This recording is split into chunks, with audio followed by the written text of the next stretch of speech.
Bonjour, aujourd'hui je te parle de la surréaction émotionnelle. Donc c'est quoi ça de la surréaction émotionnelle? On le voit très souvent chez les chiots ou les chiens ados. Donc quand ton chien vit sa vie, est en train de jouer, puis là tu vois son excitation qui est en train de monter et tout d'un coup, pouf! Il tombe en zoomies, te saute dessus, te mordit et là c'est le chaos total.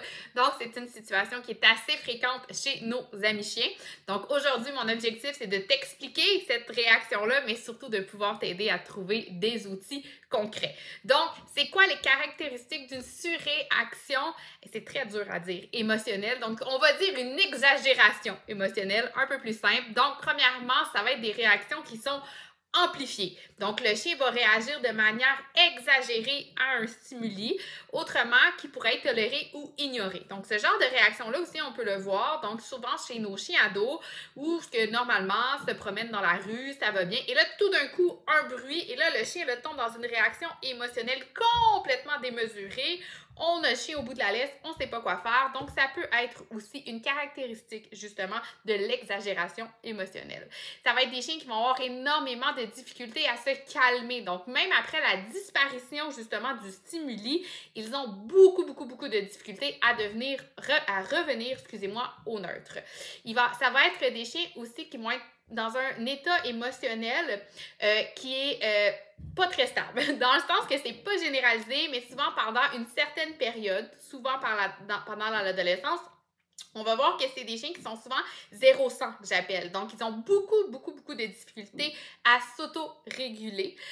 C'est des chiens aussi peuvent avoir des signes physiques quand ils vont vivre ce genre d'émotions-là, donc de la respiration rapide, la dilatation des pupilles, ça on va souvent le voir, des postures tendues, des mouvements frénétiques très désorganisés. Donc c'est quoi, pourquoi ça existe présentement chez nos chiens? Bien, premièrement, c'est souvent dû à un manque de maturité. Comme je vous disais, c'est souvent présent chez nos chiens adolescents entre 6 mois et 2 ans.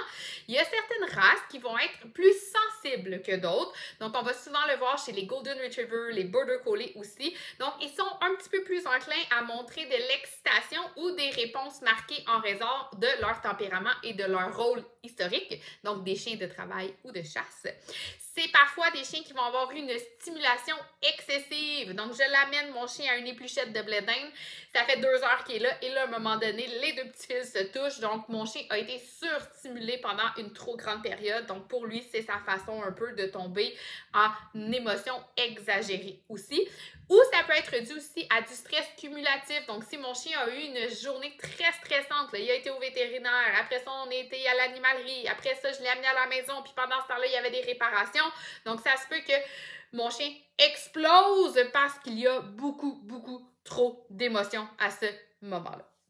Avec ces petits chiens-là, ce qui est super important à ce moment-là, ça va être de les aider justement à favoriser la régulation émotionnelle. Bien évidemment, c'est un processus. C'est pas quelque chose qu'on fait en seulement quelques secondes. Par contre, justement, plus on va le faire, plus on va avoir de l'amélioration et plus on va avoir des chiens qui vont être bien entre leurs pattes. Donc, premièrement, on va limiter le plus possible les stimuli qui sont intenses pour pas sans arrêt exposer mon chien à une surcharge émotionnelle. Donc, si pour mon chien, le camion de vidange, le mercredi, ça déclenche une émotion qui ne se peut plus, bien, je vais savoir que le mercredi, je vais peut-être mettre des bruits blancs à ce moment-là. Je vais le mettre dans sa cage, je vais le mettre dans une autre pièce où est-ce qu'il n'entend pas le fameux camion de vidange pour m'assurer qu'il ne tombe pas en surcharge émotionnelle. Je vais entraîner mon chien des comportements de calme. Et ça, c'est hyper important chez nos ados chiens, excusez-moi. Donc, il faut que vous entraînez le commandement tapis, le commandement relax. Donc, c'est des choses que vous allez devoir mettre dans votre routine avec votre chien. On veut de l'enrichissement mental le plus possible. Faites-moi travailler le mental de ces petits chiots-là. Il faut que vous appreniez aussi à reconnaître les signaux de stress chez votre chien pour être justement en avant. Donc, quand je vois que mon chien est un peu stressé, bien, je vais le rediriger, je vais lui offrir une période de calme, je vais lui offrir une période de mastication pour diminuer justement l'émotion de stress dans son corps.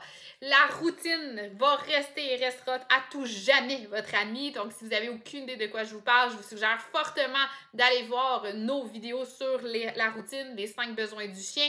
Je vais vous mettre les détails justement ici là, dans la zone commentaire. Donc, vous allez pouvoir aller cliquer sur les liens pour avoir accès à ces vidéos-là.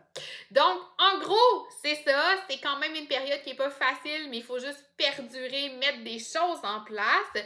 Si vous avez besoin d'aide, ça va nous faire plaisir de vous aider. Vous pouvez communiquer avec nous en tout temps. Je vous invite à liker cette petite vidéo-là et à vous abonner pour être sûr de ne rien manquer de notre chaîne YouTube.